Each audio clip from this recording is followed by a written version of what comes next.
Hi, everybody. Dorothy here, Professional Astrologer. You can find me right here, nhastrologer.com. I am a full-service astrologer, teaching private sessions, all kinds of good interactive stuff there, so go check it out.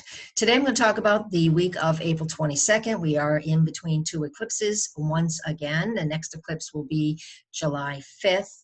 There'll be a full moon eclipse at 13 Capricorn. I think it's at 13. I might have misspoken. I don't remember. Hold on. It is. Yes, 13 Capricorn. I thought so. I shouldn't doubt myself. Listen, let's talk about the 22nd. The moon is still in Cancer, fresh off an eclipse, very energized, and it connects with Mercury, who's retrograde in Cancer. This already will bring up, and has brought up already, a lot of emotion. We're seeing it in TV. We're seeing it in protests. We're seeing it just all across the board. Anywhere you look, people are fired up. Now, and rightfully so, we are all going through a lot of stresses, and everybody handles things differently. Venus is retrograde in Gemini. Mercury is retrograde in Cancer. Mercury rules Gemini, right? Neptune's in Pisces, all watery, it's stationary. Mars is in Pisces. This is like putting fire to a pot of water. Eventually, it's going to boil over. He moves into Aries on the 27th. Is it the 27th? Yes. I'll talk about that in a minute. So with all of these things going on, the moon in Cancer, connecting to Mercury, connects to Neptune, connects to Jupiter and Pluto, all of this goes on, and Mars, all of these things go on Monday and into Tuesday. We have a lot of fired up energy. We're very, very emotional. There's really no stopping it. If you get overwhelmed too easy, please take care of yourself and unplug and find that thing that is nurturing and caring for you. That's also what that Cancer wants. It wants you to take care of yourself first. Nurture. Break off from too much noise if it's really bothering you, all right? So that's what we can do with these things. Jupiter and Pluto are also almost conjunct. They're getting really close, and this moon will trigger that conjunction by being in an opposite position to it. What that means is we have more coming up.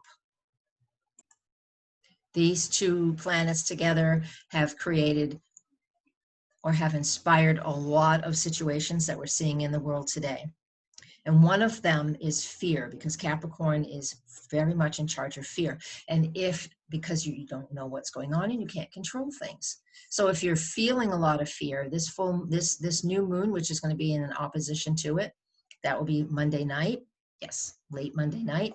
Then you're really going to feel the intensity of those fears.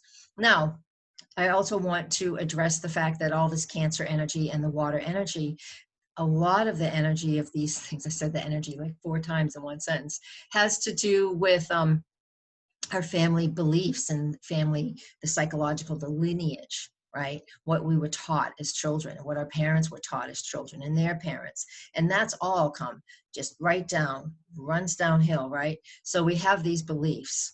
Now with Neptune retrograding on Monday in Pisces, Mars in Pisces, and all of this Cancer being active, I think you have, if this is something that interests you, an opportunity to go in and do some lineage work, right? That's shamanic practice stuff. But if you don't even know what that means, just sit down in prayer or meditation, whatever your thing is, and, call in your ancestors and talk to them about what you know is a family thing. Whatever is a family thing, whether it's you're afraid of not having enough food, or you're fearful of not having a home, or whatever it is, you know what your family psychological things are. And if you don't, this is an opportunity to discover it, because if you're fearful about stuff, you can say, why am I afraid of this? Why am I fearful? And you be nice and quiet, and spirit will answer. It's really your higher self will answer. When you recognize, it's like, I did that recently. Something was really freaking me out. And I was like, where is this coming from? Because my reality doesn't show this, what I was freaked out about. It's not my reality now. But it was something that was triggered from lifetimes ago. It's from my family. And it gets in there. It gets in there. And so you have an opportunity, if you like to do practices like that, to really work it through. And even if that doesn't make a lot of sense, just quietly ask yourself, why am I afraid of what's going on? And look at what the reality is. Present moment practice as well. Eckhart Tolle will tell you all about that stuff. It's very good. So that's a piece of what's going on. Now we also have Venus retrograde soon. No, she's retrograde already. She's going to go direct. Now Venus will go direct, and again, we split the days depending on what coast you're on in the United States. 11:48 p.m. on the 24th and 2:48 a.m. on the 25th if you're on the East Coast. 5 degrees of Gemini is where she stops to station. And again, station planets, when they stop to move one direction or another, we do feel a fair amount of frustration that nothing's moving. Because it is. It's just like you've stopped. You've not moved. Nothing's moving. And we always, as humans, we always like movement and action, even if it's reverse. So what do we want to do with this? Well, simultaneously, Venus isn't making any connections to any planets directly as applying aspects during this, during her station, but by declination, and declination's the math of where they are in the sky, not the zodiac belt. And so her and the moon are parallel in declination, and that feeds the energy like a conjunction. So even though they're not even near each other, Venus is in Gemini and the moon is in Leo, and they're not even, the numbers aren't even the same, 5 and like 26. The point is like we're going to feel fired up on that day, but like we can't do anything. Like we have a hard time moving or accomplishing what we want to accomplish. Venus stationary in Gemini is like one of the most difficult.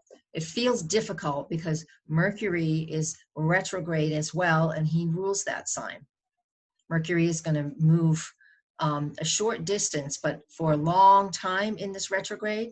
So that also means that it runs really deep in the emotions. So we have so many things. There's so many changes that we need in this world, in our country. We need so many different things to change. And this is what's happening. It is messy. It's like giving birth. As much as you might want to do it, and it's just an amazing experience, it's really messy and it's loud and it's just chaotic sometimes. And this is just where we're at. We're in labor. We're in labor and we're trying to birth a new nation, I think, and it's going to take some time. And so that's, national and even global. But personally, where is that for you? What needs to be recreated? What do you need to birth new now?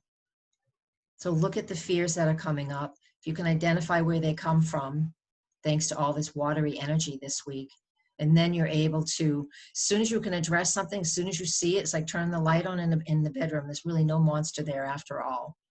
So shining light on something that you're fearful of or unknown to you this is going to be the best way for you individually and in your family to heal things.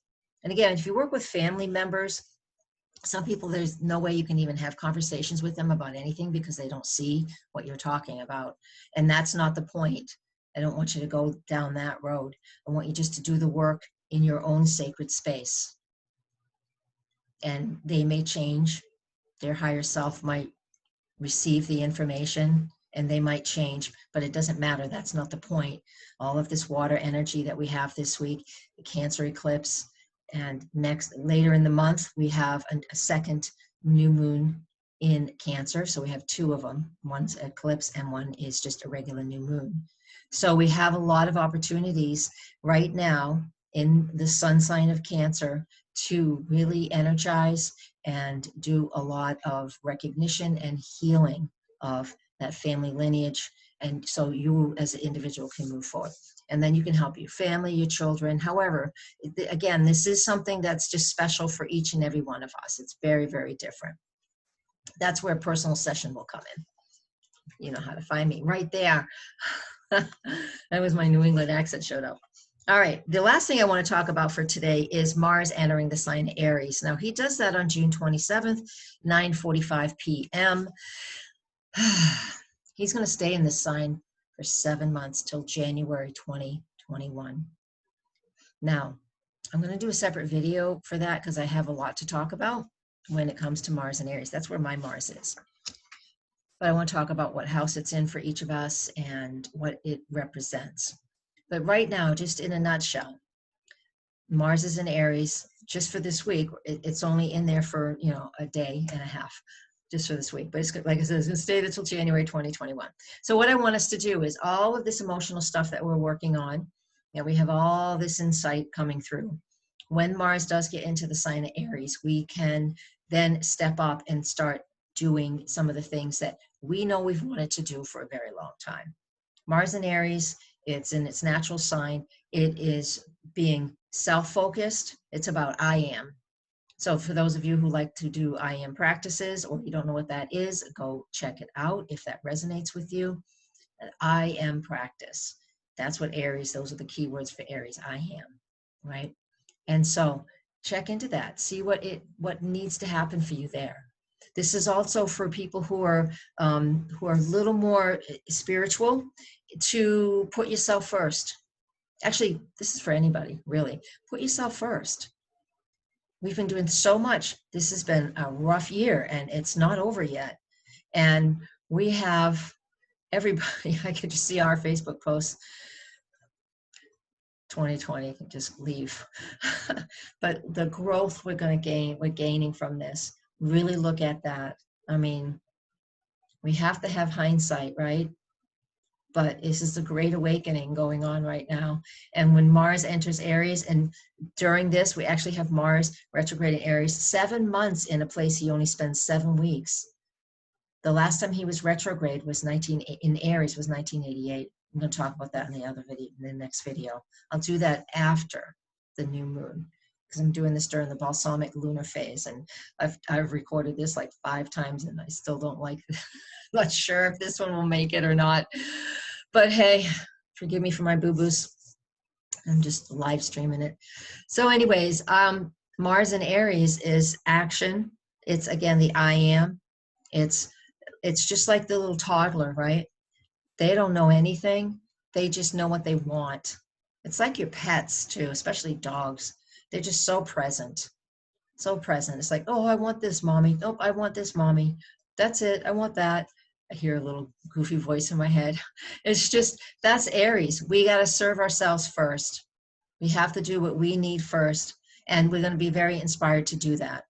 And we can use all of this in very positive ways. Now, will we see fighting and wars? Wars tend to start when Mars gets at 0 Aries. Wars start when the sun is at 0 Aries.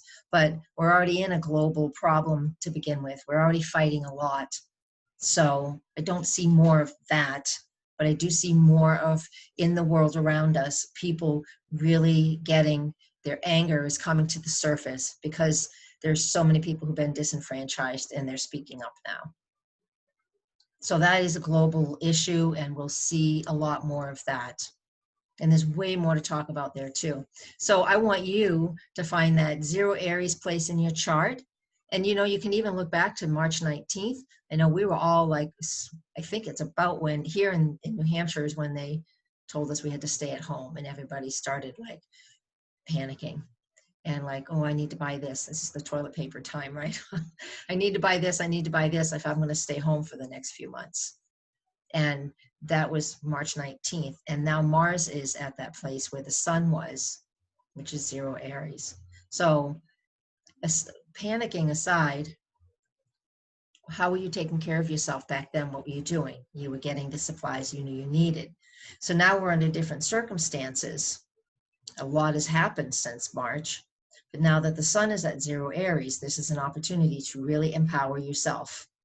Not in narcissistic, super selfish ways, but in ways that are self-focused, so you can be there, more present for yourself and what you need, and that in turn helps those around you that are important to you. All right, I'm going to leave you with that. Please come join me on Patreon. Little monthly membership. You get to interact with me. Like if I just said something that you didn't understand, you could stop me and say, could you explain that in a different way?